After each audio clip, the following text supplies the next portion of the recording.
Seperti kita ketahui, bahwa Ka'bah berbentuk kubus yang terdiri dari 4 sudut atau rukun, yaitu rukun Yamani, rukun Iraki, rukun Syami, dan satu lagi rukun yang di situ terdapat Hajar Aswad. Ada yang menyebut, sudut ini adalah rukun Nusantari, karena lurus dengan Kepulauan Nusantara.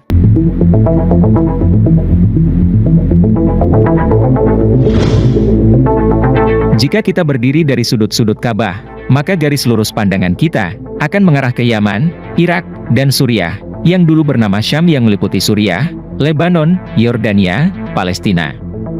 Faktanya, kawasan-kawasan ini pernah menjadi barometer peradaban dunia. Dan pastinya, kawasan-kawasan ini menjadi kawasan dunia Islam.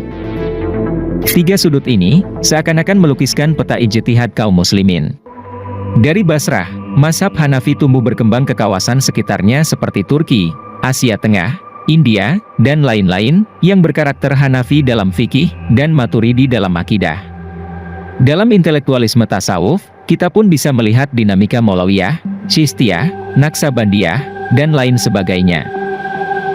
Dari Baghdad pula, mazhab Hanbali bergerak di kawasan sekitar Hijaz. Dinamika Asy'ariyah pun berkembang bersamaan dengan berkembangnya mazhab fikih. Tijaniyah dalam dunia thorikoh yang punya garis demarkasi ketat layaknya kaum Hanabilah atau Hanbali, juga lahir dari kawasan Hijaz, yang terus berekspansi ke berbagai penjuru. Damaskus sebagai pusat Syam, tentu tidak diragukan lagi posisinya.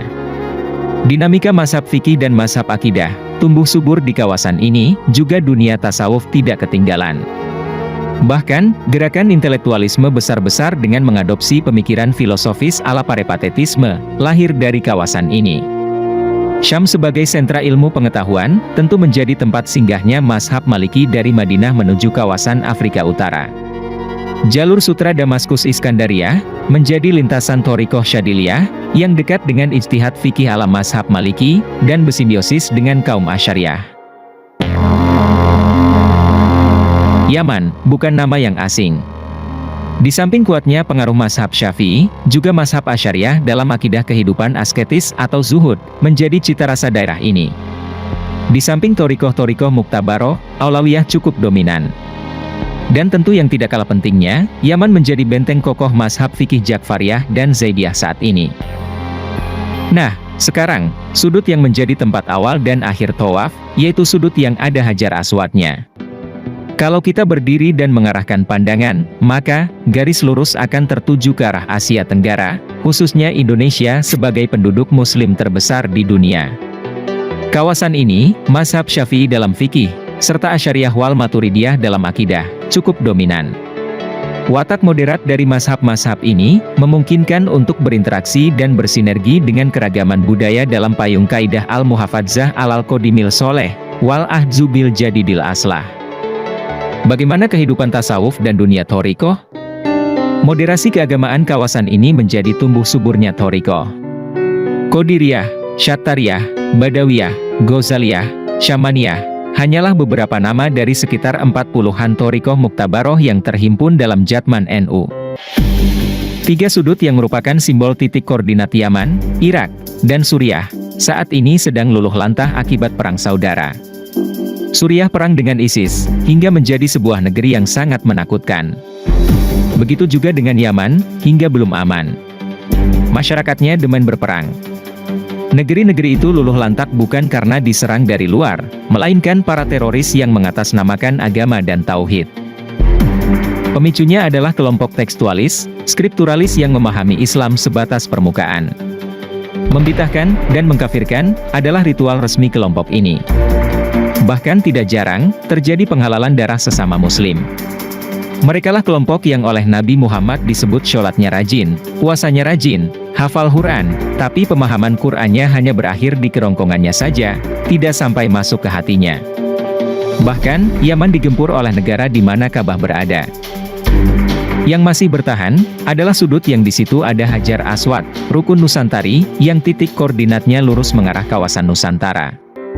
Berbagai macam cara, baik yang berwajah tahriri, ikhwani, hizbi, sawahi, atau salafi wahabi masuk ke kawasan Nusantara untuk merusak keharmonisannya, tapi Nusantara tetap teguh dan kokoh.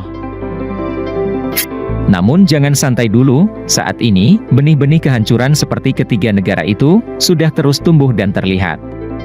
Negeri ini seperti fenomena jamaah yang sedang berebut mencium Hajar Aswad.